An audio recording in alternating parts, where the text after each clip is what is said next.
23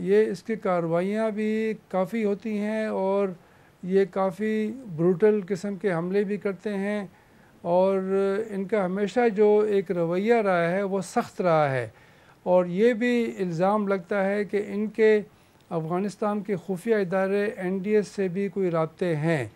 اور یہ بھی الزام لگتا ہے کہ شاید انڈیا کے بھی ان سے کچھ نہ کچھ رابطے قائم ہو چکے ہیں۔ تو رحیم اللہ صاحب، پھر اب ہمیں کیا کرنا ہے؟ اگر یہ وہاں سے لوگ آ رہے ہیں تو پھر بارڈر مینجمنٹ ہی اس کا حل ہے؟ کیونکہ اگر انڈیا سے بھی رابطے ہیں افغانستان سے، تو انڈیا اور افغانستان تو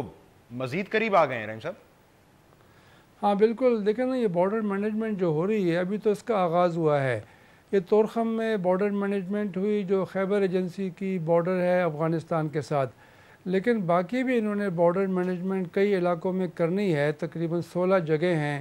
بلوچستان کا بارڈر بھی ہے اور خیبر پختونخوا کا اور فاٹا کا۔ تو مومند ایجنسی میں بارڈر مینجمنٹ ابھی نہیں ہوئی، یہاں جب ہوگی تو شاید کچھ حالات بہتر ہو جائیں، لیکن فی الحال تو یہ ہے کہ یہ حقیقت ہے کہ یہ جو جماعت الاحرار ہے یہ ننگرہار میں اور کنڑ کے جو صوبے ہیں افغانستان میں، وہاں پہ ان کے لوگ موجود ہیں، اور وہیں سے یہ ٹیلی فون بھی کرتے ہیں، حملوں کی ذمہ داری قبول کرتے ہیں، اور یہ بھی کہ جو بڑے بڑے حملے ہوتے ہیں پاکستان میں، چاہے وہ کوئٹہ کا بڑا سانحہ ہو جو سول اسپتال میں ہوا، 75 اس میں لوگ اکثر وکلاء شہید ہوئے، یا کراچی میں بھی حملوں کی ذمہ داری انہوں نے قبول کی ہے، اسلام آباد میں بھی کی ہے۔ تو اس کا مطلب یہ ہے کہ یا تو ان کے جو دعوے ہیں یہ صحیح نہیں ہیں، لیکن جو حملے پشاور کی وادی میں ہوتے ہیں، پشاور، چارسدہ، مردان، مومند ایجنسی، تو اس میں میرے خیال میں ان کا ہاتھ ہوتا ہے۔ اب یہ ہے کہ ان کو کیسے روکا جائے؟ ایک تو افغان حکومت سے جب تک ہمارے تعلقات خراب رہیں گے تو افغان حکومت ان کے خلاف کوئی کارروائی نہیں کرے گی، نہ پہلے کوئی کارروائی ہوئی ہے نہ آئندہ ہوگی، یا پھر یہ ہے کہ شیئر کرے گی ہمارے ساتھ۔ بالکل، وہ جو معاہدہ ہوا تھا ISI کا اور ان کے خفیہ ادارے NDS کا، اس کے اوپر کوئی عمل درآمد نہیں ہوا، حالانکہ وہ صدر اشرف غنی نے فیصلہ کیا تھا، لیکن ان کے اپنے خفیہ ادارے NDS کے سربراہ نے اس کو نہیں مانا تھا۔ تو ایک تو انٹیلیجنس شیئرنگ نہیں ہو رہی، کوئی تعاون نہیں ہو رہا، افغانستان کی حکومت کی بھی کافی شکایات ہیں پاکستان سے۔ تو میرے خیال میں یہ مسئلہ، ایک تو اس کا حل یہی ہے کہ امریکہ ان کے اوپر ڈرون حملے کرے، افغان فوج ان کے خلاف کارروائی کرے۔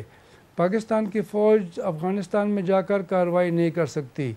یا پھر کہ وہاں پہ مؤثر بارڈر مینجمنٹ ہو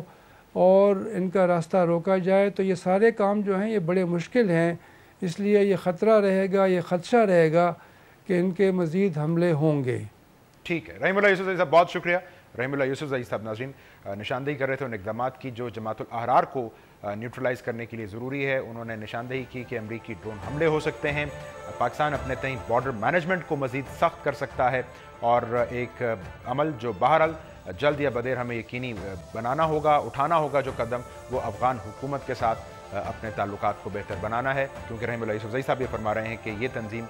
یقینی طور پر سرحد کے اس پار بیٹھ کر منصوبہ بندی کر رہی ہے اور پاکستان میں کارروائیاں کر رہی ہے۔ آج کے پروگرام سے ناظرین اتنا ہی، کل آپ کی خدمت میں پھر حاضر ہوں گے۔ پروگرام دیکھنے کا شکریہ۔